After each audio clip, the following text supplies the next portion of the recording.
Hey guys, so if you're like me, you probably are familiar with a little GTL, gym, tan, laundry.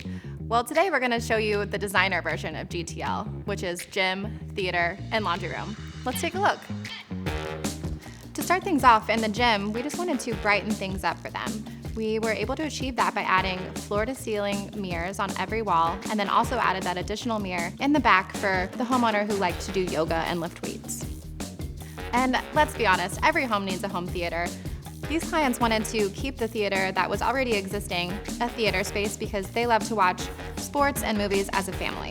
And we were able to really make this rich and warm feeling with the velvet drapery panels that you'll see on all four corners, and then still modernize the space by adding in the geometric light fixtures on each of the walls, and then also that same geometric pattern on the flooring. We were able to kind of give this laundry room a fantastic facelift. We were able to utilize the existing cabinets. We just added on a fresh coat of paint, some new hardware.